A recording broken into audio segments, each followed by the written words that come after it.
Cours de physique-chimie, niveau première spécialité, chapitre La quantité de matière, partie Constitution et transformation de la matière. Au menu de ce chapitre, au sommaire de ce chapitre, 1. Rappel sur les notions de mol et de quantité de matière. 2. Nombre d'Avogadro et quantité de matière. 3. La masse molaire atomique. 4. La masse molaire moléculaire. 5. Relation entre masse et quantité de matière. 6. Quantité de matière d'un corps pur solide. 7. Quantité de matière d'un corps pur liquide. 8. Quantité de matière d'un gaz.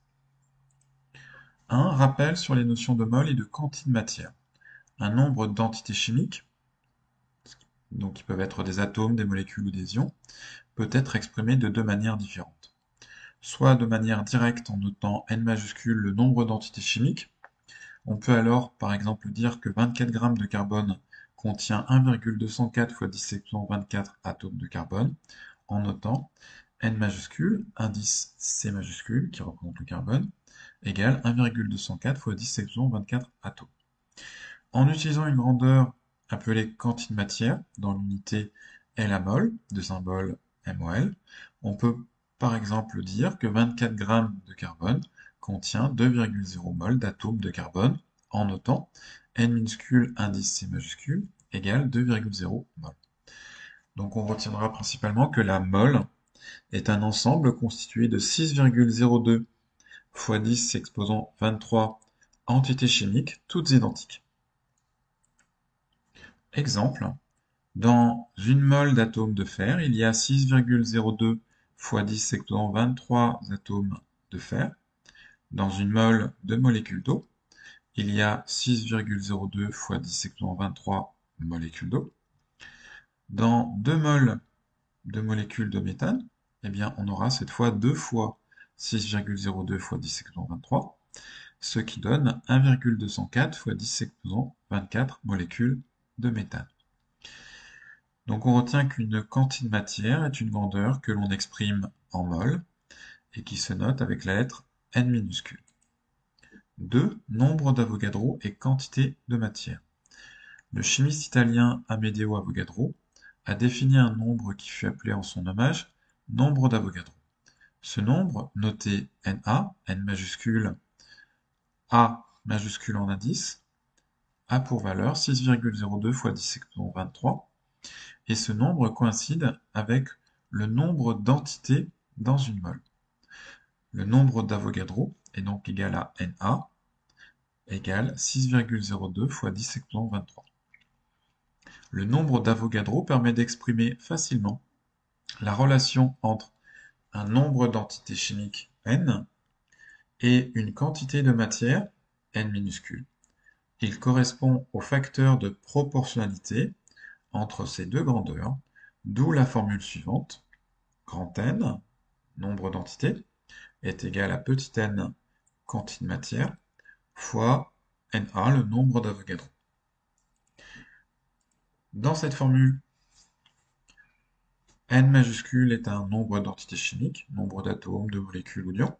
Petit n, c'est la quantité de matière exprimée en mol. Et Na, c'est le nombre d'Avogadro, qui par définition vaut 6,02 fois 10 exposant 23. Exemple, un morceau de fer est constitué de 4,8 mol d'atomes de fer. Par conséquent, le nombre d'atomes de fer est donné par la relation grand N égale petit n fois Na, c'est-à-dire 4,8 fois 6,02 fois 10 exposant 23. On arrive à un résultat de 2,9 fois 10 exposant 24 atomes. Il est aussi possible de modifier la relation précédente pour exprimer la quantité de matière en fonction du nombre d'entités chimiques. On en tire alors la formule suivante, petit n égale à grand N sur Na. Nombre de moles, quantité de matière, est égal au nombre d'entités chimiques divisé par le nombre d'Avogadro.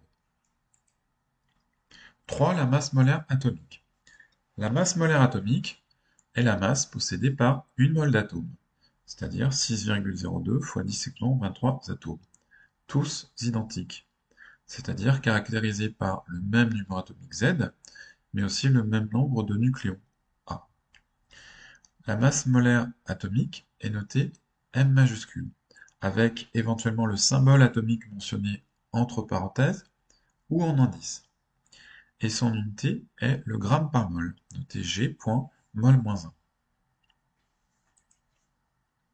Étant donné que la masse d'un nucléon, proton ou neutron est d'environ 1,67 fois 10 exposant moins 27 kg, la masse d'une mole de nucléon est donc de Mn fois Na, c'est-à-dire 1,67 fois 10 exposant moins 27 fois 6,02 fois 10 exposant 23, et on obtient 1,00 fois 10 exposant moins 3 kg, ce qui signifie que la masse d'une mole de nucléon est de 1 g.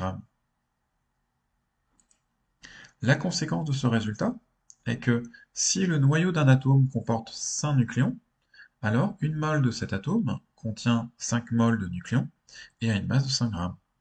Si le noyau d'un atome comporte 26 nucléons, alors une mole de cet atome comporte 26 moles de nucléons et a une masse de 26 g. Plus généralement, une mole d'un atome avec le nombre A de nucléons dans son noyau aura une masse de A g. Le nombre de masses A d'un noyau correspond donc aussi à la masse molaire de l'atome exprimée en grammes par mol. Pour connaître la masse molaire atomique d'un atome, il suffit donc de chercher son nombre de masses dans le tableau périodique. 4. La masse molaire moléculaire. Donc définition. La masse molaire moléculaire d'une espèce chimique moléculaire correspond à la masse d'une mole de molécules appartenant à cette espèce chimique. La masse molaire moléculaire se note également M majuscule, avec éventuellement la formule chimique de l'espèce chimique concernée, notée entre parenthèses ou en indice. Et son unité est le gramme par mol, de symbole G.mol-1. Pour calculer la masse molaire moléculaire d'une espèce chimique, il suffit d'additionner la masse molaire atomique de tous les atomes qui constituent cette molécule. Pour effectuer ce calcul, on se base en général sur la formule brute. Pour une espèce chimique de formule brute générale, espèce A, indice A minuscule, espèce B majuscule, indice B minuscule, espèce... Alors, élément, excusez-moi, petite erreur, ce n'est pas espèce, c'est élément. Élément A d'indice A, élément B d'indice B, élément C d'indice C. Alors, on en déduit qu'il s'agit d'une molécule composée bien d'un nombre petit a d'éléments grand A, d'un nombre petit b d'éléments grand B, et d'un nombre petit c d'éléments grand C. Sa masse molaire, la masse molaire de l'espèce chimique AA, BB, CC, sera égale à petit a, l'indice de l'espèce A, fois la masse molaire de notre élément A, de notre atome A, plus petit b, l'indice de notre atome B fois la masse molaire atomique de notre atome B, plus petit c, l'indice de notre élément C, fois la masse molaire atomique de notre élément C. Exemple. Masse molaire moléculaire de l'eau, de formule H2O. La masse molaire de l'eau, M de H2O, sera donc égale à 2 fois la masse molaire de l'hydrogène, plus 1 fois la masse molaire de l'oxygène. Si on remplace chaque masse molaire par sa valeur, eh bien le tableau périodique nous dit que le nombre de masses de l'hydrogène est de 1, et celui de l'oxygène est de 16, ce qui nous donne M de H2O est égal à 2 fois 1 plus 16. On obtient comme résultat, M de H2O est égal à 18 g par mol. Donc conclusion, la masse molaire moléculaire de l'eau est donc de 18 g par mol. Autre exemple, masse molaire moléculaire de l'acide éthanoïque, de formule C2H4O2. Donc de cette formule, on déduit qu'il y a dans une molécule d'acide éthanoïque 2 carbones, 4 hydrogènes, 2 oxygènes. On en déduit que la masse molaire de cet acide éthanoïque sera égale à 2 fois la masse molaire du carbone, plus 4 fois la masse molaire de l'hydrogène, plus 2 fois la masse molaire de l'oxygène. La masse molaire du carbone est de 12, celle de l'hydrogène de 1, celle de l'oxygène de 16, la grandeur que l'on retrouve dans le tableau périodique. Résultat, si on additionne toutes ces valeurs, on obtient 60 g par mol. Donc la masse molaire moléculaire de l'acide éthanoïque est donc de 60 g par mol.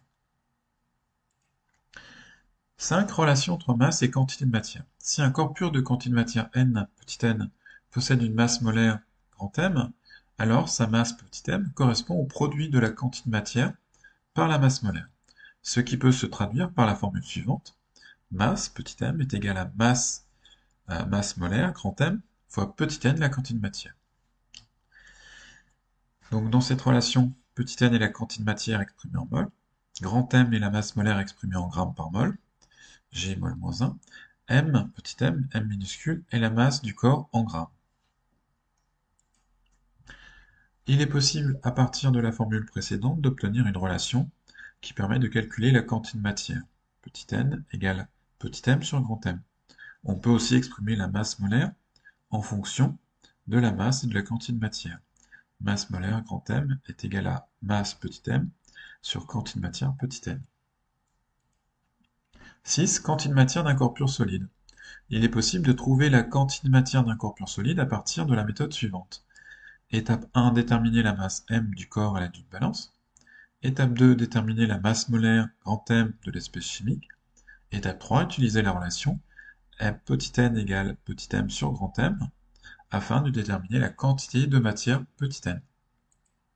7. Quantité de matière d'un corps pur liquide. Il est possible de trouver la quantité de matière d'un corps pur liquide à partir de la méthode suivante.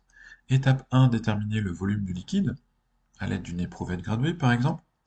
Étape 2, déterminer la masse m petit m en exploitant la relation petit m est égal à ρ fois V. Étape 3, déterminer la masse molaire grand M de l'espèce chimique.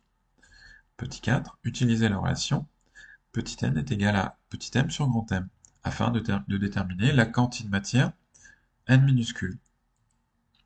8. Quantité de matière d'un gaz.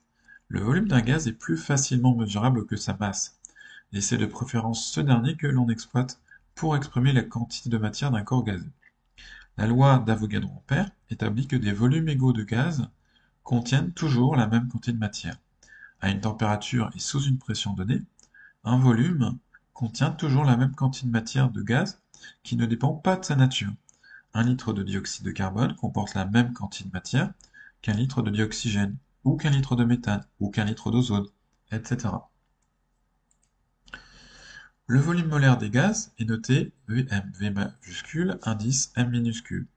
Il correspond au volume occupé par une mole de gaz, à une température et à une pression donnée. Il s'exprime en litres par mol, L mol moins 1. À retenir, sous pression atmosphérique, Vm, le volume molaire d'un gaz, est de 22,4 litres par mol à une température de 0 degré Celsius. Et si on se place cette fois à une température de 20 degrés Celsius, le volume molaire passe à 24 litres par mol. La quantité de matière d'un gaz peut être calculée grâce à la relation suivante. N, quantité de matière, est égale à grand V sur Vm, donc volume du gaz divisé par son volume molaire. N, donc petit n, n minuscule est la quantité de matière du gaz en mol. V majuscule est le volume du gaz en litres. Vm est le volume molaire en litres par mol. On peut aussi exprimer le volume du gaz par la relation suivante. V est égal à petit n fois Vm. Et on peut aussi exprimer le volume molaire. Vm est égal à V sur n.